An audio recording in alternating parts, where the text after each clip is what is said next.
விவசாயி, என்ஜினியர் அவங்க பசங்களுக்கு ஒரு best college AAA college of engineering and technology, Sivakasi. Counselling code 4680. Call 9944046643. आज के पत्रकार वार्ता में सभी पत्रकार साथियों का मैं स्वागत करता हूं। आदरणीय साथियों, पहलगाम के आतंकी हमले के बाद हमारी वीर सेना ने जिस प्रकार साहस और संकल्प के साथ दुश्मनों का मुंहतोड़ जवाब दिया, पूरे राष्ट्र के लिए यह गर्व का पल था। हमारे जवानों ने 1965 में, 1971 में और कारगिल युद्धों में भारत की अखंडता को बचाया। 1971 में इंदिरा जी ने दुनिया को दिखा दिया था कि भारत किसी के सामने झुकने वाला नहीं है। आज भी हमारी सेना उसी जज्बे के साथ सीमा पर डटी हुई है। कांग्रेस पार्टी उनके साथ कंधा से कंधा मिलाकर खड़ी है। जब जब देश में संकट आया, कांग्रेस पार्टी ने राजनीति को पीछे रखा और राष्ट्रहित को प्रथम स्थान दिया। 1965 में लाल बहादुर शास्त्री जी ने जो नारा दिया, आज भी वह बहुत प्रसिद्ध है, जय जवान जय किसान। इस नारा देकर उन्होंने राष्ट्र को एक सूत्र में बांधा। 1971 में इंदिरा जी ने अमेरिका के दबाव को ठुकराकर पाकिस्तान को धूल चटा दिया था। आज भी हमारा वही संकल्प है।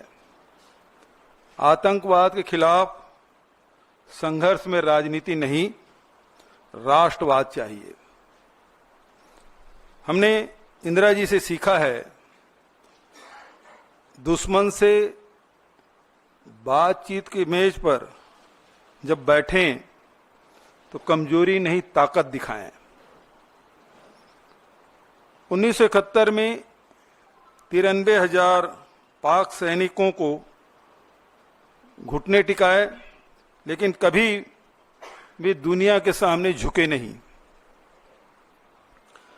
आज सरकार से पूछिए, क्या अमेरिका के दबाव में हमने अपनी नीति बदल दी?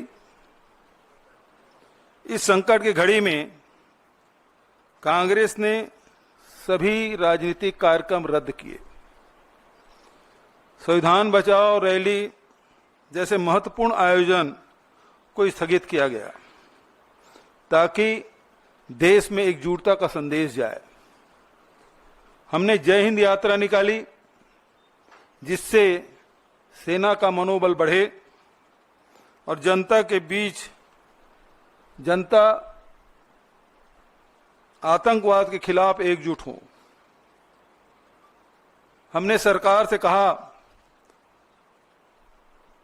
चाहे जितना बड़ा संकट आए, कांग्रेस आपके साथ है। जब पूरा देश सेना के साथ खड़ा था, भाजपा नेता ट्विटर पर यूपीए एनडीए की तुलना करके मुद्दे को राजनीतिक रंग देने में लगे थे। उनके नेता हमने सर्जिकल स्ट्राइक किया, कांग्रेस ने कुछ नहीं किया। जैसे ट्वीट करके सेना की बहादुरी को अपनी उपलब्धि बताने की कोशिश की। सवाल है, क्या सेना के बलिदान को चुनावी बयानबाजी में इस्तेमाल करना उचित है?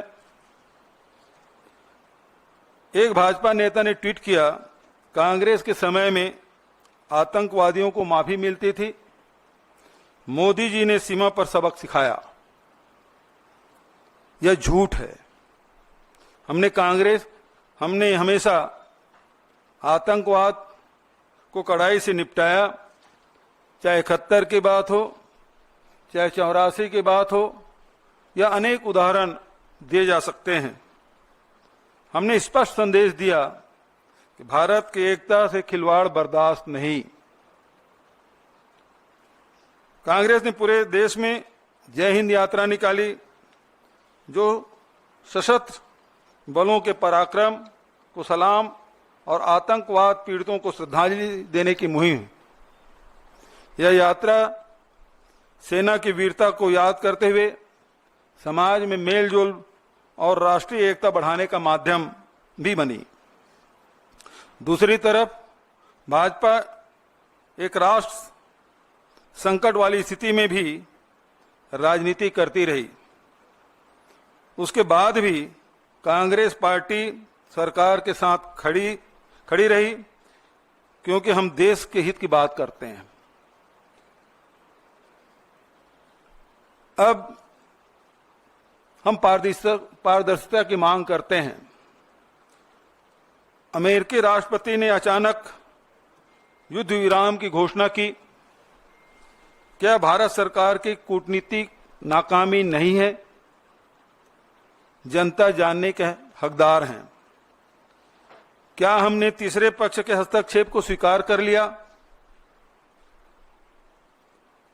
पाकिस्तान से वादे क्या लिए, ये भी हमें जानने का हक है। जनता जानना चाहती है। कांग्रेस की मांग मैं फिर से दोहरा देना चाहता हूं, जो राहुल जी और खड़गे जी ने पत्र लिखकर कहा कि संसद की विशेष सत्र बुलाई जाए और उसमें सभी दलों को बताएं कि युद्ध विराम की शर्तें क्या हैं। आज पूरे देश में जो घटनाक्रम घटी है, 22 अप्रैल से लेकर आज तक, जहां हमारे 26 लोगों की जान गई, पूरा देश उद्वेलित था कि आतंकवाद को समाप्त कर दिया जाए। और उस दिशा में कांग्रेस पार्टी ने भी समर्थन दिया। सरकार जो भी कदम उठाए, हम उनके साथ हैं। सरकार ने कदम भी उठाए, सेना से एक खुली छूट उन्होंने दी और हमारे सेना ने आतंकी ठिकानों को नेस्त नाबूद किया। लेकिन उसके बाद जिस प्रकार से ट्रंप का जो ट्वीट आया है, वो सब हम सबको चौंकाने वाला है। सभी अचंभित हैं और इससे बहुत सारे सवाल हम सब के मन में हैं। क्या हमने ट्रंप के जो बयान आए उससे हमने मध्यस्थता स्वीकार कर ली? क्या शिमला समझौता अब रद्द हो गए? हम लड़ाई आतंकवाद के खिलाफ लड़ रहे थे, यहां कश्मीर इस मामले में बीच में आ गया। ये बहुत सारे सवाल हैं और इसलिए कांग्रेस पार्टी ये मांग करती सरकार से ऑल पार्टी मीटिंग बुलाए और संसद के विशेष सत्र बुलाए जाए, ताकि स्थिति स्पष्ट हो सके। जनता जानना चाहती है और ये जो शंका के जो माहौल बना हुआ है, वो बादल छटना चाहिए कि सरकार ने क्या वर्षों से चली आ रही हमारी जो रणनीति है उसे बदल दिया गया है, ये जानना चाहती है। आप लोगों की तरफ से कोई सवाल हो तो सादर आमंत्रित।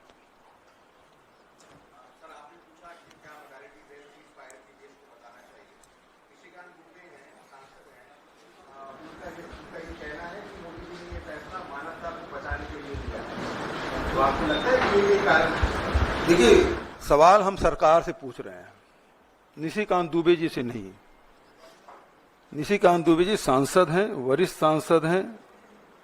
हो सकता है उनके ब्लू आई बॉय हो और उसके बहुत सारे जो बयान हैं जो चर्चित रहे हैं, जिस प्रकार से सुप्रीम कोर्ट के खिलाफ उन्होंने टिप्पणी की, वो सब जानते हैं और उसे किनारा कर लिया गया। तो मैं नहीं समझता कि ये सरकार की तरफ से कोई बयान है। सरकार जवाब दे, क्यों विशेष सत्र नहीं बुला सकती? इसके पहले भी देखें, जब भी युद्ध होता रहा है उस समय दोनों सदन चले हैं, ये रिकॉर्ड में है। अब क्यों नहीं हो सकता? क्योंकि इतनी बड़ी घटना घटी और उस घटना के बारे में जानकारी लेने का सबको अधिकार है, देश जानना चाहती है।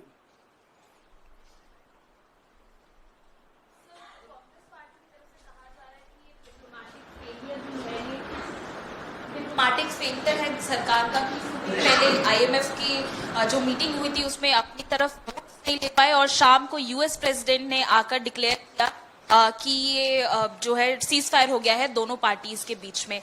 तो आपको क्या लगता है, क्योंकि आज जो बीजेपी की प्रेस कॉन्फ्रेंस हुई उसमें साफ कर दिया गया पहलगाम का बदला ले लिया गया है, आप तो क्या मानते हैं कि कहीं ना कहीं सरकार का भी एक कम रहा है? सबसे पहली बात तो ये है कि युद्ध, जब ये लड़ाई चल रही थी उस बीच में पाकिस्तान को आईएमएफ के द्वारा $1 बिलियन उसको दिया जाना, और उसमें जब फैसले हो रहे थे तो हमारे प्रतिनिधि वहां नहीं थे। दूसरी बात यह है कि अमेरिका के राष्ट्रपति का ट्वीट पहले आता है और उसके बाद दोनों देशों के बयान आते हैं, तो निश्चित रूप से ये कूटनीतिक नाकामी है, इसको सरकार को मानना चाहिए। दूसरी बात, जो अभी आपने भाजपा के प्रवक्ता के बात आपने की, तो सवाल ये उठता है कि हमने बदला ले लिया, ये जो वाक्य है इसमें बहुत सारे सवाल उठते हैं।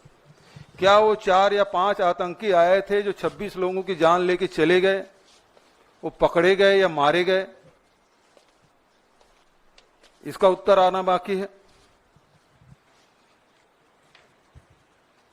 दूसरा, जब सरकार ने इसे चूक मान ली है तो जिम्मेदारी किस पे ठहराया जा रहा है?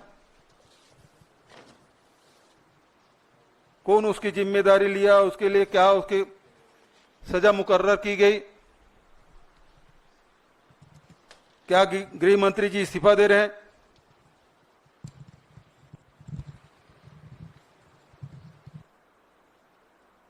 सवाल तो ये है, 26 लोगों की जान गई है, और यदि इसमें इस प्रकार से कार्रवाई नहीं करेंगे तो निश्चित मान के चलिए कि आने वाले समय में भी इस प्रकार की घटना की यदि पुनरावृत्ति होती है तो किसी पर जिम्मेदारी नहीं ठहराया जाएगा।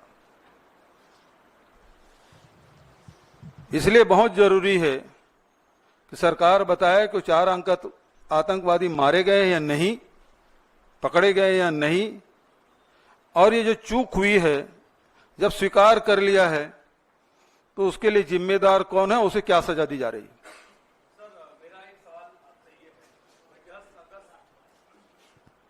मेरा आपसे सवाल यह है कि 10 अगस्त 1994 को जब दोनों सदनों का विशेष सत्र बुलाया गया था, उस दौरान सर्वसम्मति से पारित किया गया कि पीओके हमारा है और पीओके हमारा अभिन्न हिस्सा है और उस पर कब्जा किया जाना चाहिए। ये 1994 की बात है।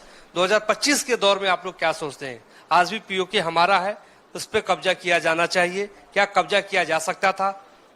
देखिए, प्रश्न आतंकी हमले का है। प्रश्न वहां से शुरू होता है कि 26 लोगों को धर्म पूछ के मार डाला गया और आतंकवाद समाप्त करने के लिए ये लड़ाई जंग छिड़ी। अब ये बात आए कि पीओके को हमें कब्जा करना चाहिए। देश का मूड तो यही था, सब लोग चाहते थे कि बदला लेने के सबसे अच्छा अवसर है, और मीडियम चल भी रहा था। कोई इस्लामाबाद पहुंच गए थे, कोई कराची पहुंच गया था, कोई रावलपिंडी में कब्जा कर लिया था। तो जनता तो यही मानेगी कि ना ये जो दिखाया जा रहा है वही सही है, तो पीओके कब्जा कर ही लेना चाहिए। और जब 1994 में आपने इसे पारित कर लिया है और देश ने माना पीओके हमारा है, और शिमला समझौते में भी द्विपक्षीय बात हुई थी। अब इस लड़ाई के बाद तो यह है कि तीसरा पक्ष तीसरे निष्पक्ष जगह में जाके आपको चर्चा करनी है। तो ये तो बहुत ही हम लोगों के लिए दुखद एक घटना है, और ये शर्तें जो है हम सबके लिए बहुत ही शर्मनाक हैं।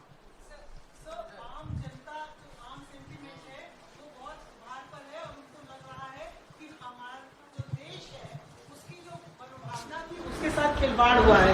कांग्रेस पार्टी प्रमुख विपक्षी दल है, वो उसे किस तरह से लेती है, पार्टी का क्या मानना है? आम जन अपने आप को ठगा हुआ सा महसूस कर रहा है। पहले हम आतंकवादियों के कैंप पर हमला करने गए थे, फिर उन्होंने हम पर जब दोबारा हमला किया तो हमने तय किया हम धूल में मिला देंगे, एकाएक शांति प्रस्ताव आ जाता है। तो कांग्रेस पार्टी का क्या स्टैंड है? क्या वो आम जनता के साथ है? उसकी सोच भी यही है?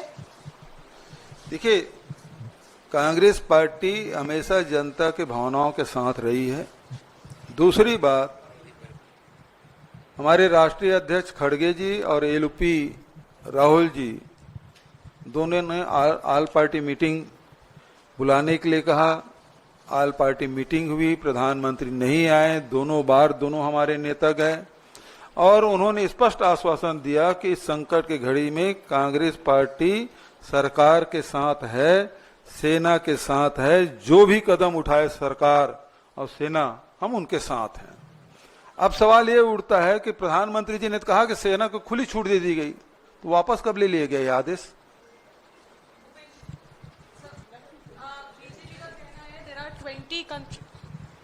बीजेपी का कहना है कि 20 कंट्रीज जो है उन्होंने सपोर्ट किया है इंडिया को, लेकिन आईएमएफ का लोन तो दे दिया गया पाकिस्तान को। तो कहीं ना कहीं आपको लगता है हमारी फॉरेन पॉलिसी फेल हो गई इस बार? देखिए, एक बात स्पष्ट है कि आप इस लड़ाई में देखें, आपके समर्थन में कौन कौन देश आए। जो रूस हमेशा हमारे साथ खड़ा होता था हर संकट में, वो हमारे साथ नहीं दिखे। आज प्रधानमंत्री जी अमेरिका परस्त हो गए हैं, लेकिन अमेरिका ने उसका पहला बयान क्या था, उसको ध्यान में रखिएगा। तो आज हमारे साथ न पड़ोसी देश हमारे साथ हैं, न विश्व में हमारा कोई साथ देने वाला। स्पष्ट रूप से जब संकट आया तो खड़ा होने वाला कौन सा देश हुआ? जबकि नॉन अलाइनमेंट जब मूवमेंट चला, नेहरू जी से लेके इंदिरा जी और राजीव जी तक कितने देश हमारे साथ खड़े होते थे, और आज हमारे पड़ोसी देश भी हमारे साथ नहीं खड़ा हो रहा है। बघेल साहब इधर। अच्छा, मेरा सवाल यह है कि बीजेपी की भी बड़ी बैठक हुई है और उसमें यह कहा जा रहा है कि बीजेपी ने कहा है कि जैसे पाकिस्तान को धूल चटाया गया है, ये एक पूरा कैंपेन देश भर में चलाएगी बीजेपी और बताएगी लोगों को कैसे धूल चटाया गया, और कांग्रेस पार्टी के सारे सवालों का जवाब भी बीजेपी देगी। आप लोग भी कोई कैंपेन चलाएंगे क्या इस मसले को लेकर? देखिए, एक बात स्पष्ट है, कैंपेन चलाने की जरूरत नहीं है। आप विशेष सत्र बुला लीजिए ना, आल पार्टी मीटिंग बुला लीजिए ना, वहां उन सवालों को जवाब दे दीजिए। कैंपेन चलाने की क्या जरूरत है? एक मंच, दो ही मंच तो बात करें, आल पार्टी मीटिंग और संसद का विशेष सत्र, वहां बुला लीजिए, सारे सवालों के जवाब आ जाएंगे। सवाल से भाग क्यों रहे हैं? आल पार्टी मीटिंग की बैठक में प्रधानमंत्री दो बार नहीं आए, इसीलिए खड़गे जी ने कहा कि अब आल पार्टी मीटिंग होगी और यदि प्रधानमंत्री नहीं आए तो हम उसका बाइकाट करेंगे, हम नहीं जाएंगे उसमें। बघेल जी, भारत और पाकिस्तान के बीच युद्ध विराम एक तीसरे देश की मध्यस्थता के बाद हुई और इसकी औपचारिक घोषणा भी किसी तीसरे मुल्क के राष्ट्रपति ने की है। क्या आपको ये लगता है कि भारत सरकार के परंपरागत रूप से जो स्टैंड थे उसके साथ खिलवाड़ हुआ है और देश की जनता के भावनाओं के साथ विश्वासघात हुआ है? बिल्कुल, दोनों आपके दोनों सवाल में ही उसका उत्तर है कि हम वर्षों से जो हमारी जो विदेश नीति रही है उसमें बदलाव हुआ है, यही तो हम सवाल कर रहे हैं, क्या आपने बदल दिया है? दूसरा, देश की जनता के साथ के भावनाओं के साथ खिलवाड़ हुआ है, देश की जनता अचंभित है, ये कैसे हो गया? कि जो विश्व गुरु की बात होने की बात करते, विश्व गुरु को छोड़ दीजिए, उसके पहले भी आप देख लीजिए कि नेहरू जी से लेके इंदिरा जी और राजीव जी तक के जो नॉन अलाइनमेंट वाली बात एक ताकत के रूप में भारत को देखा जाता था, आज अमेरिका जो भी कहे हम सुनने और मानने के तैयार हैं। 1000 साल पुराना हमारी समस्या है कश्मीर, एक बार नहीं 2-2 बार बोल रहे हैं ट्रंप जी, लेकिन उसका प्रतिवाद भी हम नहीं कर पा रहे। हमारी स्थिति ये हो गई है, इतनी दयनीय स्थिति हमारी हो गई है। बघेल साहब, सर 2 सवाल है। पहला यह है कि सत्ता पक्ष ये कह रहा है कि जो ऑपरेशन सिंदूर था उसमें 100% जो ऑब्जेक्टिव था, लक्ष्य था, वो हासिल किया गया है। वो संतुष्टि जता रहे हैं पूरे ऑपरेशन सिंदूर से। क्या इस बात से कांग्रेस पार्टी सहमत है? क्या कांग्रेस को लगता है कि ऑपरेशन सिंदूर में 100% जो लक्ष्य था भारत का वो हासिल किया गया है? यदि ऐसा है तो विशेष सत्र क्यों नहीं बुलाते? वहां सवाल भी हो जाएंगे, जवाब भी दे दिया जाएगा, पूरा देश सुन लेगा, दुनिया भी सुन लेगा। नहीं, आप लोग अग्री हैं कि ऑपरेशन सिंदूर 100% सफल रहा, हाँ या ना? मैंने पहले आपको कहा कि यदि 26 लोग की जाने गई है, वो 4 या 5 जितने भी आतंकवादी रहे पकड़े गए क्या? यदि पकड़े नहीं गए हैं तो आपके ऑपरेशन सिंदूर कैसे सफल मानेंगे आप? दूसरा, उसके जिम्मेदार कौन है इस चूक का? आपके ही आश्वासन पर तो लोग कश्मीर गए, अब सब कुछ सामान्य है, आप चले जाइए, सब परिवार के साथ गए और परिवार के सदस्यों को से बिछड़ के वापस आ गए। बघेल साहब, हमने देखा है कि ये कहा गया है कि युद्ध विराम हुआ है, अभी जिस तरीके हालात हैं वो पूरी तरीके से सामान्य नहीं है। सेना की ओर से ये भी कहा गया कि अगर युद्ध विराम का उल्लंघन होता है तो वो उसका माकूल जवाब देंगे। तो इस बीच हम देख रहे हैं राजनीतिक लड़ाई जिस तरीके से उभरी है, क्या वो बीजेपी की ओर से, आपकी ओर से, तो जो एकता बनी थी या एक्शन को लेकर जो सहमति बनी थी, क्या वो बिखर गई है? क्या एक्शन अगर होता है तो उसको समर्थन रहेगा? जितने सवाल आप पूछ रहे हैं ना, प्रधानमंत्री जी पत्रकार वार्ता क्यों नहीं लेते? ये सवाल आपको पूछने का मिल जाता। यदि प्रश्न को उत्तर नहीं देना चाहते तो विशेष सत्र बुला लीजिए, ऑल पार्टी मीटिंग बुला लीजिए, आपके तरफ से हमारे पार्टी के सदस्य लोग सवाल पूछ लेंगे, सांसद लोग सवाल पूछ लेंगे। और सवाल इस बात का है कि यदि सीज फायर हुआ, उसके बाद भी 300-400 ड्रोन गिराए हिंदुस्तान में, अटैक उन्होंने किया, क्या जवाब दिया आपने? यदि सेना का हाथ नहीं बांधे होते तो जवाब नहीं देते।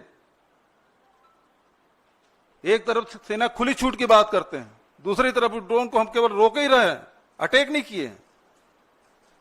उल्लंघन कर दिया तो लड़े क्यों नहीं आप?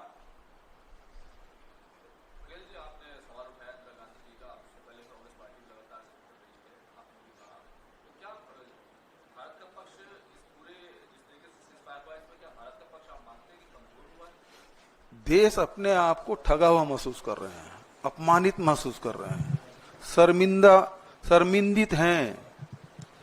जिस प्रकार से ट्रंप ने जो घोषणा की है, जो हमारा मस्तक है वो झुका है, इसीलिए तो हम विशेष सत्र की मांग कर रहे हैं। ठीक है, थैंक यू।